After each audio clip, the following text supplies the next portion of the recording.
Great Duelists, coming at you guys with another deck profile. We're getting ready to go to St. Louis Regional, December 9th, and I think I'll go ahead and showcase you guys the deck I'm going to be playing there.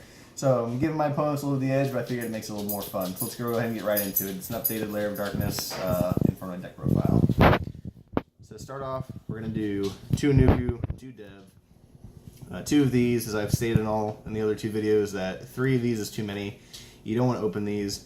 You have to play at least 2 because of the Void Feast, and if you need to follow up with Void Imagination. So I think 2 of each of these is the right ratio. And then 1 Atondal and 2 Sestimus. I still opt to play Atondal because it's another big Infernoid to where I can tribute an opponent's monster for a cost with Lair to manage a card out of their graveyard. So it gives me more of an option other than just Sestimus and Sajet. And then the 1 Sajet for the Void Feast play. This card is actually a lot better now that Lair of Darkness is out because you do the Feast play and then now you can tribute an opponent's monster for cost and manage a card out of their graveyard, which gives you another interruption on their turn. And then 2 Patrula and 2 Harmonic. 2 and 2 I feel like it's the right ratios for these cards. They're utility cards. And I've noticed some other people that have done their deck profiles, they're only playing like 1 Harmonic and 2 Patrula. I don't think that's enough.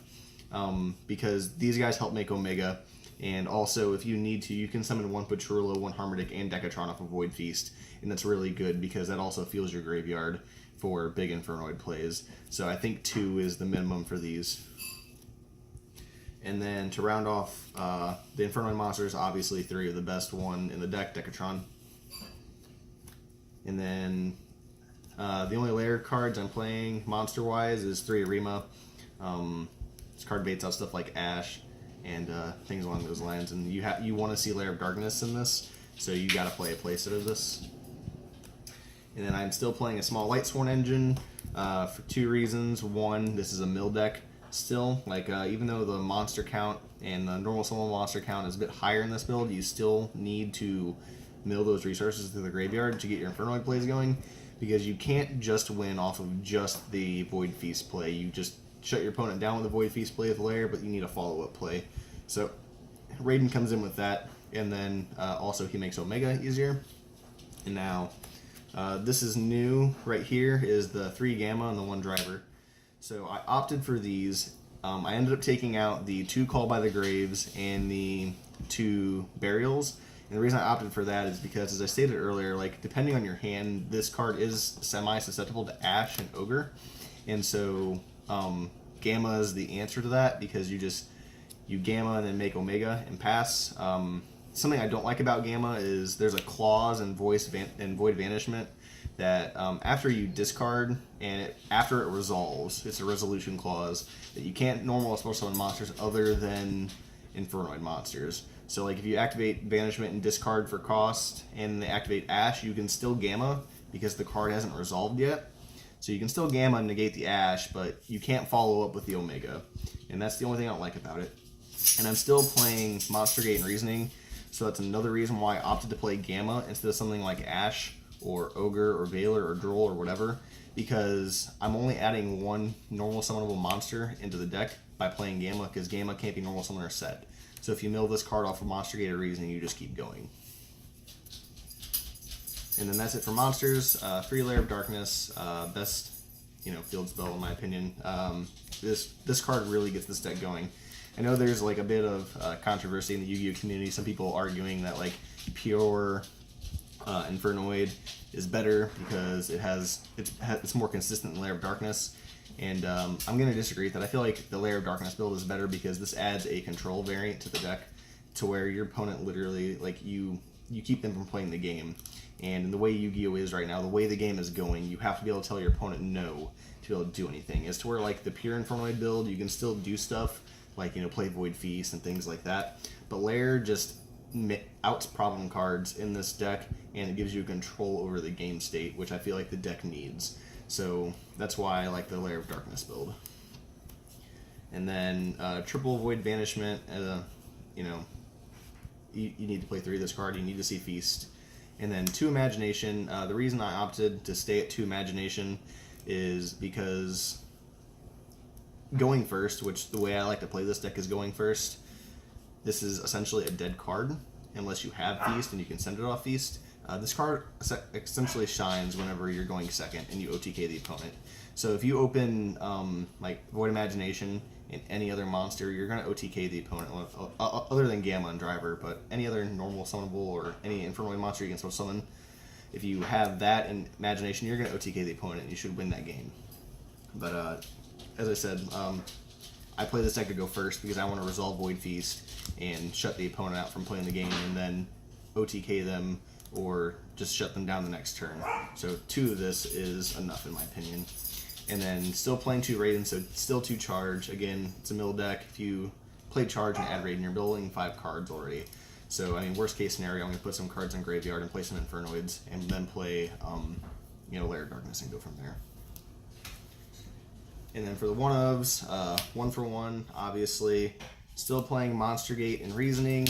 The reason I am still opting for these 2 cards is because they're starter cards, and they're good starter cards. I mean, Monster Gate and Lair of Darkness, outs problem cards and takes a card off your opponent's board, which is good. And Reasoning, like, even if they call the level right, like, you can still, like, if you can get some good mills in, you're doing good off Reasoning. So even though the normal summon count is a bit high, I still feel like these 2 cards are good, and they still do for you what the deck needs. And then the last 1-of is 1 card destruction. I kind of went back and forth with this card a little bit because, like, card destruction, danger kind of sucks. Card destruction, Sky Striker kind of helps them because then you're pretty much like putting 3 spells in grave for them. But there's 3 reasons why I like this card. One is that this deck does have a little bit of a brick factor, so this outs, brick hands. 2, this gives you knowledge on what your opponent's playing. So if you can resolve double Void Feast, like if you're playing against Sky Striker and I'm going to try and resolve a double Void Feast, I'm going to do 1 monster negate and double spell negate. And then, so the 3rd reason why I like this is because if you go first and resolve Void Feast, or even just play any Infernoid monster with Lair of Darkness, you don't really have an interaction on your opponent's turn unless they have a card in graveyard. So if you card destruction them when you're going first, they have cards in graveyard, and if your worst play is an Infernoid with Lair of Darkness, you still have an interaction on their turn and an interruption, which can make or break the game. So I do like this card in here. And then to round off, the main deck is Triple Void Feast. As I stated a couple times, I'm playing this deck to go first. You need to see this card, and this is, a really, really good card in this deck. And then we'll go to extra. So I'm playing 3 Tierra. I know, like, I only need 2 Tierra, and I know there's some controversy on that. Like, I know some of you guys probably don't agree with that. But the reason I play 3 Tierra is because there are moments when you resolve Imagination to where you don't need to send triple Natess, so I will send other copies of Tierra off it, and then I'm not wasting all the Natesses, and I'm putting more Infernoid monsters in the graveyard. And then triple Natess, 1 Omega, 1 Black Rose. The reason this card's in here is your opponent establishes a board. If you open Raiden in Harmonic or Decatron in Harmonic, you're going to Black Rose the opponent and then take control of the game state from there. Like, one of the funniest things I've ever done is Red rebooted an Altergeist player and then Black Rose them. And then F.A. Dawn Dragster. So for those of you who don't know what this card does, is whenever your opponent activates a spell or trap, you can reduce this card's level by 2 to negate it. So it puts up another negate on board. And then new tech is 1 Gumblar. I've been going back and forth on this a little bit. The reason it's in here is because like after you resolve Void Feast, you put a bunch of resource in the graveyard, or even after you resolve Imagination, you can just make Gumblar and then special summon monsters to the zone to the arrows it points to and just keep discarding cards out of their hand. You don't really care about discarding your monsters because you can just bring them back out of the graveyard with this deck. So that's kind of the idea I'm going with it. And then 1 Doolittle, this card OTKs. Archfiend's going to come out for a Wee Witch. The reason why I'm going to take out Archfiend for Wee Witch is because Lair of Darkness makes them all dark, and Wee Witch is better than this because it gives them all the attack boost so you can still OTK. And then 1 Underclock Taker, and then 1 Link Karibo because ashing or impermanencing a Decatron kind of sucks. And then 1 Mermaid in case I get Ibly locked, so that's the reasoning behind that. For side deck is 2 Veiler, 2 Ogre. These will come out. I will have some Drolls for the regional. So 3 of these will be Drolls, and then the other 1 will be a 3rd Chalice. But for right now, double effect Veiler, double ogre. So the reason why I'm opting to play the Drolls and the Chalice over these is because against the FTK, if they're gonna make Azathoth against you, and then these cards are virtually useless when they go to finish their FTK. So Droll is just better in that aspect because you droll them before they can get to that point. And then Chalice, because if you go first against the FTK, you can just set Chalice, and then even under Azathoth, you can still Chalice the Firewall or Chalice the Cannon Soldier, and then keep them from FTKing you. And then after that, the idea is to play Void Imagination and OTK them. And then the third Imagination, 2 Chalice, as I said. One of these is going to come out for the third Chalice, and then triple Droll. This is in here because Thunder Dragons. So the idea is to Chalice them and then like a Nuku bomb the board or Hammer Deck pop just to out them. And then also now that Goblins banned, you just Chalice the Cerberus and then you Nuku bomb them or whatever you need to do to finish your play. And then 3 of this will be in the side deck because, again, as I say, against the FTK, you just Chalice the Cannon Soldier, Chalice the Firewall, and they can't beat you. And then triple Twin Twister, Altergeist and Sky Striker, triple Mind Crush, because this is still a good card in my opinion. So I know, like, I've been asked why I don't play Lilith in the deck, because I only play 3 Void Feast, and I don't really want to lose consistency to try and main deck 3 Mind Crush so that way I can play Lilith. I don't think it's that necessary with the way the deck is built right now. I don't absolutely need Void Feast to win the game.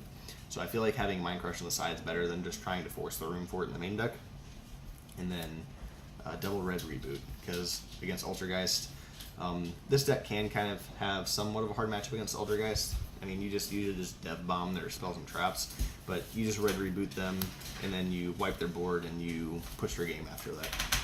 So that's it for the deck profile, guys. So go ahead and let me know down in the comment section what you guys think of the updated deck profile. Let me guys know what you guys think of playing the Gammas, things like that. I appreciate your guys' feedback. Every time you guys comment, I go through it and try to absorb what information you guys are telling me and build on it from there. So like, comment, subscribe, and let us know what you guys want to see. Later, YouTube.